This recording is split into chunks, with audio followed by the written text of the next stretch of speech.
If photon interacts with electron in the ground state, if photon interacts with electrons in the ground state, the electron absorbs the photon and reaches the state E3.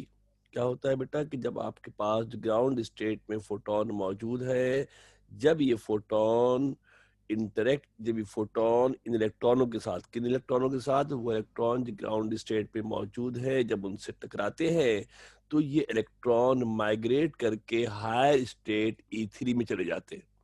कहाँ चले जाते हैं? Higher state E3 में जरा चले जाते हैं। इस फिनोमेना का नाम होता है ऑप्टिकल पंपिंग। बाहर से लाइट प्रोवाइड करे और लाइट प्रोवाइड करके, एनर्जी प्रोवाइड करके, इलेक्ट्रोमैग्नेटिक वेव प्रोवाइड करके इलेक्ट्रॉनों को ग्राउंड स्टेट से अगर हम क्या करें मेरे बेटा, मूव कराए। कहाँ पर? ग्राउंड स्टेट से अगर उनको मूव करवाया जाए एक्साइटेड स्टेट में, तो इस फिनोमेना का नाम होता है ऑप्टिकल पंपिंग। क्या नाम होता है इसका? ऑप्टिकल पंपिंग इसका नाम होता है। वर्डिंग में चाहो तो लिख लो कहीं, the phenomena of moving electron from ground state to excited state by the influence of electromagnetic radiation or photon is called optical pumping। इसको ऑप्टिकल पंपिंग कहते हैं। अलग से अगर डेफिनेशन चाहिए हो तो आप लिख सकते हैं। नाउ देन, जो जिस स्टेट में ये गया है हायर स्टेट, इसका नाम होता है एक्साइटेड स्टेट। क्या कहते हैं इसको? एक्साइटेड स्टेट कहा जाता है। The higher energy state are called excited state. We know that कि excited state is an unstable state. जो एक्साइटेड स्टेट होती है अनस्टेबल होती है और इसका लाइफ टाइम बहुत ही कम होता है। We know that the excited state is an unstable state, therefore electron must return back to ground state even। ज्यादा देर रुकेगा नहीं excited state के अंदर। It will not stay longer in excited state and it will return back to the ground state even। क्या करेगा? Ground state even में जरा भी जाएगा। But such transaction are not allowed. ऐसा नहीं है कि E3 से डायरेक्ट जंप करके इवन में आ जाएगा। This is not possible that electron moves from state E3 to state E1 directly। Directly ये मूव नहीं करेगा, बल्कि पहले ये स्टेट E2 में जाएगा, फिर कहां पर आएगा? स्टेट E1 में आएगा। डायरेक्ट जंप करके चला तो डायरेक्ट गया E3 में, मगर जब ये वापसी करेगा, जब ये रिटर्न करेगा, फॉल बैक करेगा, तो it fall back in stages, step में करेगा। पहले इलेक्ट्रॉन कहाँ देख रहे हैं बेटा? गौर से यहाँ देख ले। पहले जो आपका इलेक्ट्रॉन होगा वो आपका E3 से E2 में आएगा और फिर E2 से कहाँ आएगा? E1 में आएगा। डायरेक्टली नहीं आएगा। पहले फिर देख ले तवज्जो से बेटा, पहले इलेक्ट्रॉन कहाँ आएगा आपके पास? पहले इलेक्ट्रॉन आपका E3 से E2 में आएगा और उसके बाद E2 से कहाँ आएगा बेटा? वो E1 में आएगा और इस दौरान ये एनर्जी इमिट भी करेगा। पॉपुलेशन इन्वर्जन क्या होती है? Atoms in the state E3 which is the lifetime of about 10 की पावर -8 सेकेंड। बताया आपको कि एक्साइटेड स्टेट में जो इलेक्ट्रॉन होता है उसका लाइफ टाइम 10 की पावर -8 सेकेंड होता है, जबकि जो स्टेट E2 है, जिससे ये माइग्रेट करके कहा गया स्पॉन्टेनियसली, फौरी तौर पर कहा गया बेटा ये स्टेट E2 में आ गया। E2 जो स्टेट हमारे पास है ये मेटा स्टेबल स्टेट होती है। The state E2 is Meta stable state, और मेटा स्टेबल स्टेट वो होती है जिसका लाइफ टाइम 10 की पावर -3 सेकेंड होता है। द लाइफ टाइम ऑफ 10 की power -3 second. It means that का electron reaches state E2 much faster than leave state E2। तवज्जो से गौर से सुनना,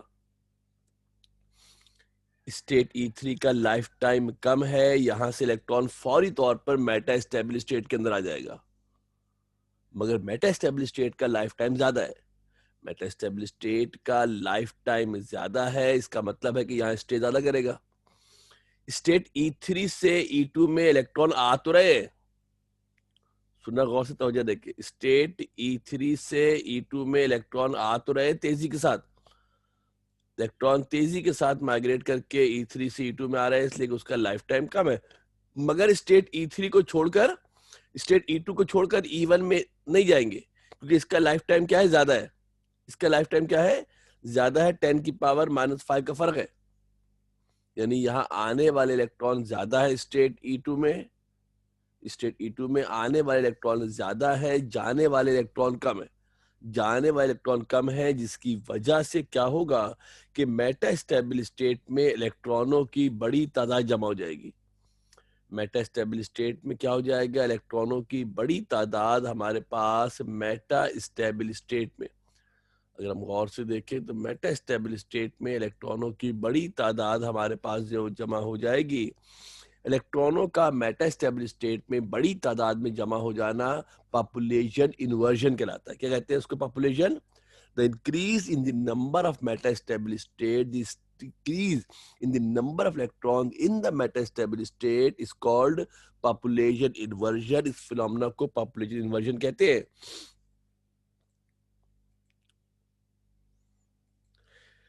This results in the increase in the number of electrons in the state E2. क्या होगा मेरे बेटा कि जो नंबर ऑफ इलेक्ट्रॉन्स हमारे पास है वो स्टेट E2 में, इनकी जो तादाद होगी वो क्या होगी, बढ़ जाएगी, ज्यादा हो जाएगी। एटम नहीं है, इलेक्ट्रॉन्स है। नंबर ऑफ इलेक्ट्रॉन्स जो होंगे हमारे पास मेटा स्टेबल स्टेट में, जो नंबर ऑफ इलेक्ट्रॉन्स होंगे उनकी तादाद क्या हो जाएगी, उनकी तादाद ज्यादा हो जाएगी। Number of electrons in the Meta stable state में इलेक्ट्रॉन्स ज्यादा हो जाएंगे। Hence population inversion is achieve, लिहाजा population inversion अचीव हो जाएगी। population inversion के मतलब क्या है? population inversion के मतलब है कि increase in the number of electron in the metastable state। metastable state में जो इलेक्ट्रॉनों की तादाद बढ़ रही है, इसको population inversion कहा जाता है। Now then, अब मेटास्टेबल स्टेट में इलेक्ट्रॉनों की बहुत बड़ी तादाद हमारे पास मौजूद है। इसकी मिसाल ऐसे ही देख लो भाई कि किसी आपके घर में जनाब ईद का फर्ज करें, ईद का दिन है और मेहमान आपके घर आते भी है जाते भी है। पता है आपकी ईद के दिन के अंदर मेहमानों का बड़ा आना ज्यादा रहता है। अब मेहमान आते तो रहे और जाए ना, मेहमान आते जाए, हर 10 मिनट में एक मेहमान आ जाए, मगर जाए मेहमान घंटे घंटे के बाद, तो घर में मेहमानों का रश लग जाएगा, बड़ी तादाद में मेहमान जमा हो जाएंगे। इस फिनोमेना को कहा जाएगा क्या? पॉपुलेशन इन्वर्जन कहा जाएगा इस फिनोमेना को।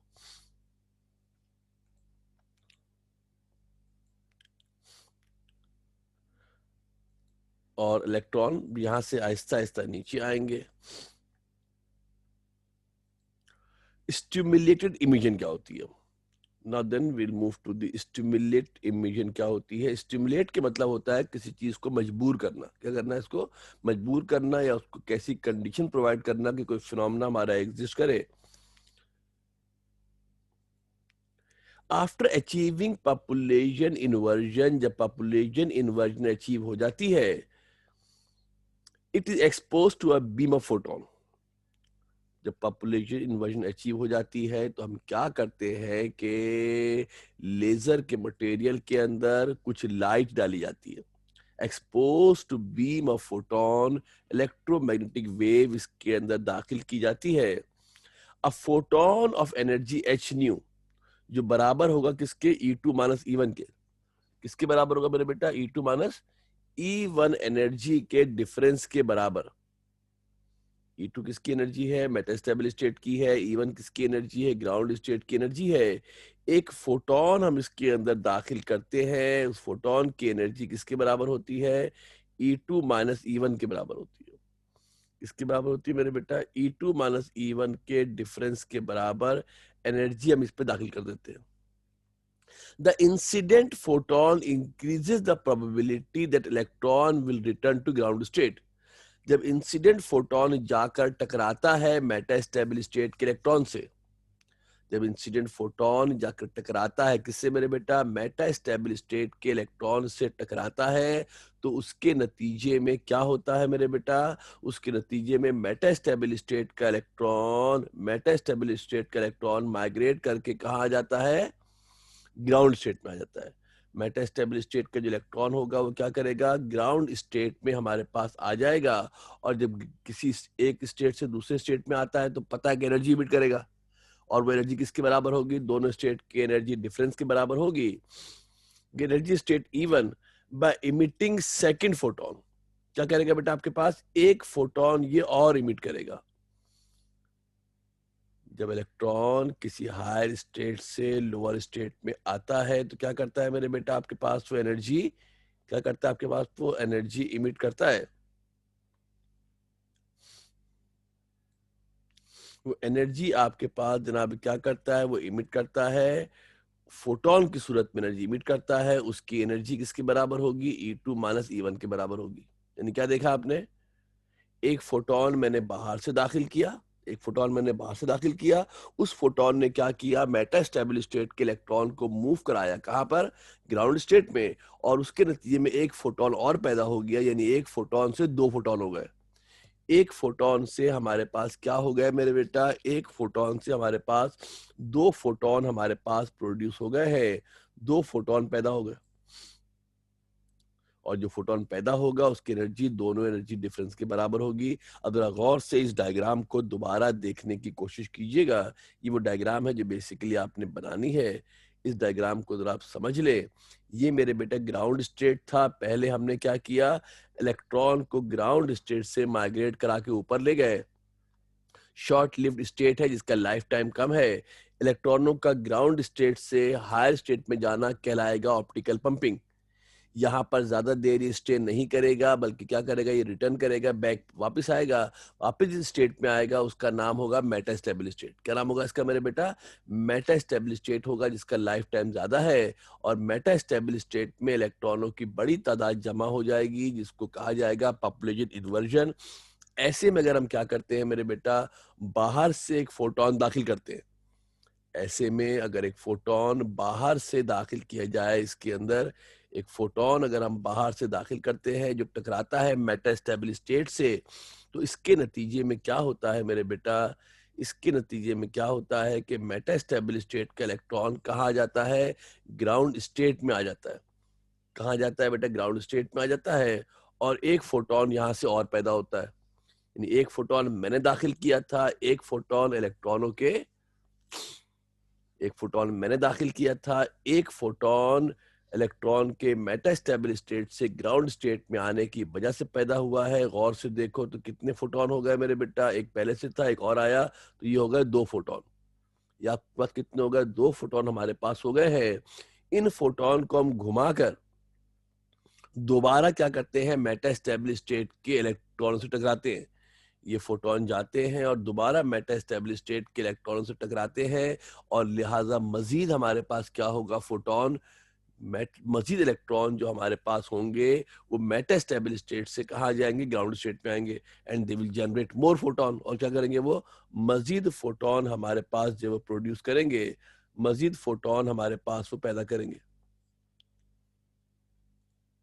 मजीद फोटोन हमारे पास वो प्रोड्यूस करेंगे, मजीद फोटोन पैदा करेंगे। फिर देख ले मेरे बेटा गौर से, यहाँ से हमने क्या किया है, तवज्जो देके देख ले कि हमने मेटा स्टेबल स्टेट में इलेक्ट्रॉनों को दाखिल किया है। क्या देखा बेटा यहाँ से, इसके नतीजे में, इसके नतीजे में जो हमारा इलेक्ट्रॉन होगा वो मेटा स्टेबल स्टेट से कहाँ आ जाएगा, ग्राउंड स्टेट में आ जाएगा। जब मेटा स्टेबल स्टेट से ग्राउंड स्टेट में आएगा तो एक फोटोन और पैदा करेगा, दो फोटोन हो गए। ये फोटोन जाकर टकराएगा मजीद इलेक्ट्रॉनों के साथ, और जनाब क्या हो जाएगा मेरे बेटा, मजीद photo electron meta stable state से ग्राउंड स्टेट में आएंगे, और उसके नतीजे में क्या देखेंगे आप, और फोटोन पैदा होंगे। और जितने फोटोन पैदा होंगे वो तमाम फोटोन हमारे पास, उन तमाम की एनर्जी सेम होगी, जो कि दोनों ऑर्बिट के एनर्जी डिफरेंस के बराबर होगी। Now then this process called stimulated emission. इस प्रोसेस का नाम क्या होता है, स्टिमुलेटेड इमिशन होता है। हमने क्या किया है, बाहर से फोटोन प्रोवाइड करके, बाहर से फोटोन प्रोवाइड करके मजबूर किया है इलेक्ट्रॉन को कि वो गिर के वो मेटा स्टेबल स्टेट से ग्राउंड स्टेट पर आए। इस प्रोसेस का नाम होता है स्टिमुलेटेड इमिशन कहते हैं। Since population inversion has already been achieved, population inversion पहले आ चुकी थी, then there will be more emission than absorption of photon. यानी कि जो फोटोन अब क्या होंगे आपके पास, ज्यादा फोटोन हमारे पास जनाब नीचे की जानिब जो है वो मूव करेंगे, और मजीद जनाब जो है दे मोर इमिशन, ज्यादा इमिशन हमारे पास होगी। Now we come to the amplification. जो वर्ड एम्पलीफिकेशन होता है वो क्या होता है, जो इलेक्ट्रॉन हमारे, the process of stimulated emission is enhanced by using mirror. हमारे पास क्या लगे होते हैं, मिरर्स लगे होते हैं, जो जो फोटोन पैदा होते हैं जो फोटोन प्रोड्यूस होते हैं हम मिरर के जरिए उन फोटोन को रिफ्लेक्ट कराते हैं, क्या कराते हैं, फोटोन को रिफ्लेक्ट कराते हैं और दोबारा उसको लेजर की बाउंड्री में दाखिल करा देते हैं, उसको दोबारा लेजर की बाउंड्री में दाखिल करा देते हैं at the end of the assembly of the lasing material. The emitted photon move back and forth, आगे पीछे मूव करते हैं और लेजर की बाउंड्री में बार बार मूव करते हैं और मेटा स्टेबल स्टेट के इलेक्ट्रॉनों से बार बार कोलाइड करते हैं, और जब बार बार कोलाइड करते हैं तो they produce further stimulated emission, वो क्या करते हैं, मजीद स्टिमुलेटेड इमिशन पैदा करते हैं. They continue stimulation other atoms to emit photon, जो अदर इलेक्ट्रॉनों को या अदर एटम को क्या करते हैं, वो स्टिमुलेट करते हैं और उसके नतीजे में हमारे पास मजीद फोटोन पैदा होते हैं.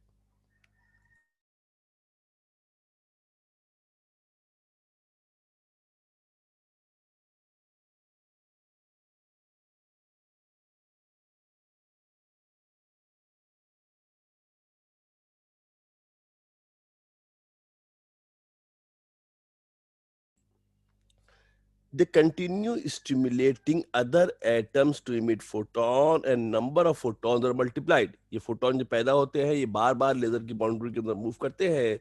इसकी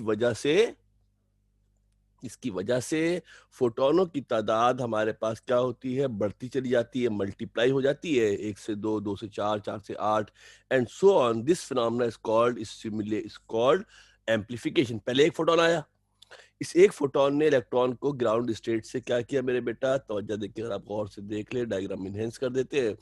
एक फोटोन आया, ये मेटा स्टेबल स्टेट के इलेक्ट्रॉन से टकराता है, ये नीचे आता है, एक फोटोन और पैदा हो जाता है. एक फोटोन पहले वाला था, एक फोटोन इलेक्ट्रॉन के मेटा स्टेबल स्टेट से ग्राउंड स्टेट में आने की वजह से पैदा हुआ. 2 फोटोन हो गए. ये 2 फोटोन जब टकराएंगे तो जनाब क्या होगा, जब ये 2 फोटोन हमारे पास टकराएंगे तो जनाब क्या हो जाएगा, ये 2 से 4 हो जाएंगे and so on. The number of photon gets multiplied और at the end we will get very large number of photon. हमें बड़ी लार्ज नंबर में फोटोन हमें हासिल हो जाएंगे, विच इज कॉल्ड एम्प्लीफिकेशन, जिसको कि एम्प्लीफिकेशन कहा जाता है. दिस चेन रिएक्शन, चेन का मतलब क्या है कि इस प्रोसेस को हम बार बार रिपीट कर रहे हैं. फोटोन पैदा होता है, घुमा के दोबारा उसको मेटा स्टेबल स्टेट पे ले जाते हैं और जब मेटा स्टेबल स्टेट पे ले जाते हैं तो मजीद फोटोन पैदा करता है. ये रिएक्शन बार बार रिपीट होता है, जिसकी वजह से हर दफा नंबर ऑफ फोटोन डबल हो जाते हैं पहले की बनस्बत, और इस तरीके से फोटोनों की बड़ी तादाद हासिल होती है. The resultant radiation is much more intense. Intense का मतलब है कि उसमें नंबर ऑफ फोटोन ज्यादा होंगे. Much more intense and highly coherent, एक ही डायरेक्शन में होती है, कोहेरेंट होती है.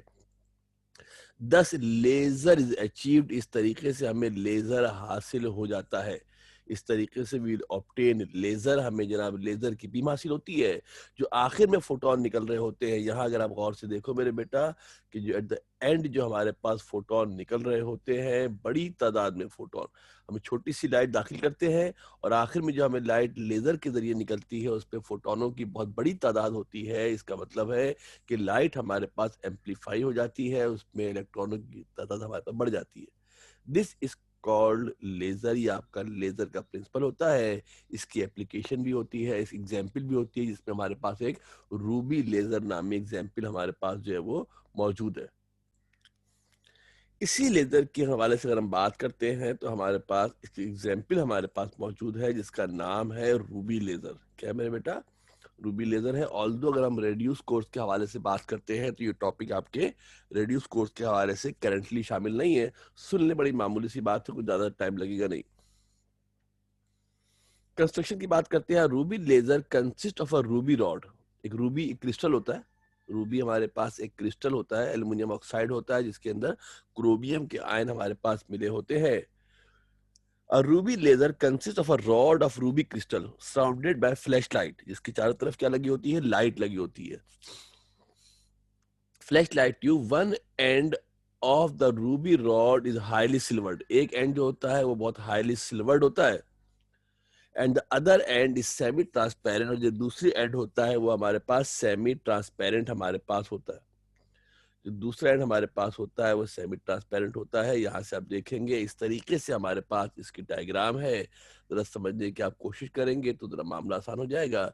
ये आपको जो रेड कलर से नज़र आ रही है, ये रूबी की रॉड है। ये आपकी रूबी की रॉड है। इसके चारों तरफ हमने जिस तरीके से एनर्जी सेवर होता है ना बेटा, उसी तरीके से इसकी चारों तरफ हमारे पास एनर्जी या लाइट हमारे पास इसके चारों तरफ जनाब जो है वो मौजूद है। फ्लैश लाइट हमारे पास मौजूद है। ये फ्लैश लाइट इलेक्ट्रॉनों को ग्राउंड स्टेट से एक्साइटेड स्टेट में मूव कराती है।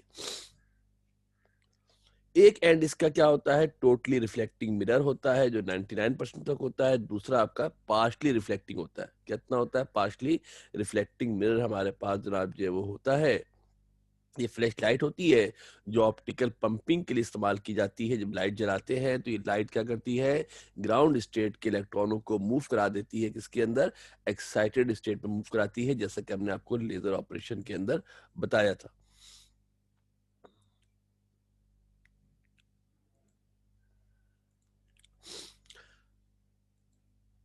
Ruby the crystal of aluminium oxide. Ruby क्या होता है, एल्यूमिनियम ऑक्साइड का हमारे पास क्रिस्टल होता है in which small amount of aluminium atoms are replaced by chromium plus 3 ion. Aluminium oxide होता है जिसके अंदर क्रोमियम प्लस 3 के आयन हमारे पास शामिल होते हैं जो कि एब्जॉर्ब कर सकते हैं लाइट को। वर्किंग पे आते हैं। The flash light set strong green light to laser. Flash light क्या करती है, ग्रीन लाइट प्रोवाइड करती है लेजर को। और जब लाइट प्रोवाइड करेगी, ग्राउंड स्टेट के इलेक्ट्रॉन कहाँ चले जाएंगे, एक्साइटेड स्टेट में हमारे पास चले जाएंगे। This rises the electron of chromium ion from state E1 to excited state E3। जैसे हमने पीछे आपको लेजर ऑपरेशन के अंदर बताया था। They remain in the excited state for about 10 की power minus 8 second, which is the lifetime, and then they fall down to the energy state E2, which is metastable state. पहले electron कहाँ जाते हैं, excited state में जाते हैं, वहां से कहाँ जाते हैं, मेटास्टेबल स्टेट में आ जाते हैं। इसका लाइफ टाइम 10 की पावर माइनस 3 सेकेंड में होता है।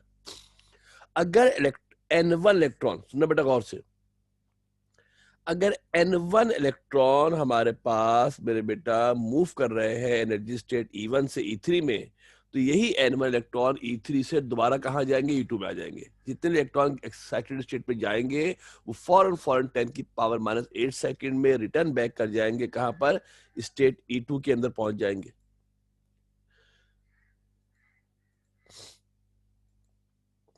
Since state E2 is metastable state, therefore the number of electron leaving the state N2, अब जो इलेक्ट्रॉन स्टेट को छोड़कर जा रहे हैं उसका नाम होगा N2। जैसा कि पीछे आपको बताया कि इस मेटास्टेबल स्टेट में आने वाले इलेक्ट्रॉन ज्यादा होते हैं, जाने वाले इलेक्ट्रॉन कम होते हैं, इसलिए कि मेटास्टेबल स्टेट का लाइफ टाइम ज्यादा है। तो N1 क्या होगा, जो इलेक्ट्रॉन आ रहे हैं मेटास्टेबल स्टेट में वो ज्यादा है, जो छोड़कर जा रहे हैं वो बेटा क्या है, वो कम है। Thus population inversion is achieve. Population inversion हमारी अचीव हो जाती है when light of energy equal to difference of energy state E2 and E3। जो स्टेट E3 E2 है उसके डिफरेंस की जब लाइट या फोटोन दाखिल किए जाते हैं, is meant to fall on the metastable state। metastable state में डालेंगे द इलेक्ट्रॉन तो द metastable state। जो metastable state के अंदर इलेक्ट्रॉन है वो जनाब क्या करेंगे, वो जनाब क्या करेंगे, एनर्जी को एब्जॉर्ब करेंगे और एब्जॉर्ब करके क्या होंगे, ग्राउंड स्टेट पे आ जाएंगे। याद रखना, आप बोलोगे एनर्जी एब्जॉर्ब करेंगे तो इनको तो हाई स्टेट पे जाना चाहिए। एनर्जी एब्जॉर्ब करके हायर स्टेट में सिर्फ ग्राउंड स्टेट से जा सकते हैं। ग्राउंड स्टेट में एनर्जी एब्जॉर्ब करेंगे तो हायर में जाएंगे। मिडिल में किसी भी एनर्जी, मिडिल में दरमियान की एनर्जी स्टेट में जब एनर्जी एब्जॉर्ब करते हैं तो वो दोबारा ग्राउंड स्टेट की जाने मूव करते हैं, दरमियान के स्टेट से ऊपर नहीं जा सकते। इसका नाम होता है एब्जॉर्प्शन स्पेक्ट्रम भी कहते हैं इसको। The electron of metastable state comes back to energy state E1 with the emission of photon of same energy, that of incident light। जो आपके पास जब ये टकराएंगे तो हमारे पास एक और एनर्जी पैदा होगी, एक और फोटोन पैदा होगा जिसकी एनर्जी दोनों के डिफरेंस के बराबर होगी। अब सेम वेवलेंथ, दूसरे अल्फाज में हमारे पास क्या होगा, नंबर ऑफ फोटोन क्या होंगे, बढ़ जाएंगे। नंबर ऑफ फोटोन क्या होंगे हमारे पास, इंक्रीज कर जाएंगे, बढ़ जाएंगे। डायग्राम्स अगर आप देख ले, एक से ज्यादा डायग्राम है, तवज्जो देखिए, तवज्जो और अगर देख लेंगे तो बेहतर तौर पे मामला आपको शायद क्लियर हो जाए। जो पहली आपको डायग्राम बताई गई थी, अगर आप गौर से यहाँ से देखते हैं मेरे बेटा, तो बता दिया आपको स्ट्रक्चर की स्ट्रक्चर क्या होती है।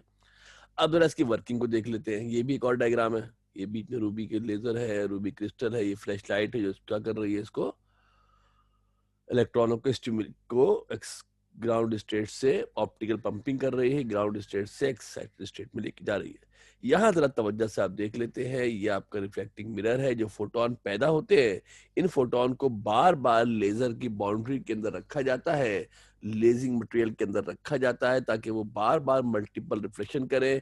हर दफा जब वो फोटोन जो पैदा होते हैं, हर दफा जब वो मेटा स्टेबल स्टेट से टकराएंगे तो they will produce more photon, और उसके नतीजे में नंबर ऑफ फोटोन की तादाद क्या होगी, बढ़ती चली जाएगी। पहले एक फोटोन दाखिल किया था, इस एक फोटोन ने मल्टीपल रिफ्लेक्शन किए, फोटोन की तादाद क्या हो गई, बढ़ती चली गई, और आखिर में एक बड़ी तादाद में हमारे पास फोटोन जो है वो दाखिल हो, फोटोन बड़ी तादाद में फोटोन हमें जो है वो मिल जाएंगे।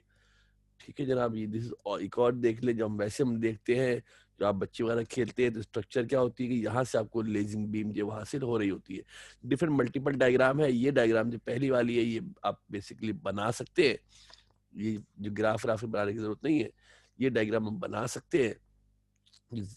वैसे ये टॉपिक है फिलवक्त आपका जो 2020-21 का कोर्स है, उसमें आपके पास जो है वो शामिल नहीं है। ये आपका जो है वो रेडियस कोर्स के नाम पे इसको रिमूव कर दिया है। सिर्फ लेजर है, रूबी लेजर उसके अंदर मौजूद नहीं है। फिर ये पढ़ लीजिएगा, छोटा सा ही है, ज्यादा तफसील इसके अंदर नहीं है।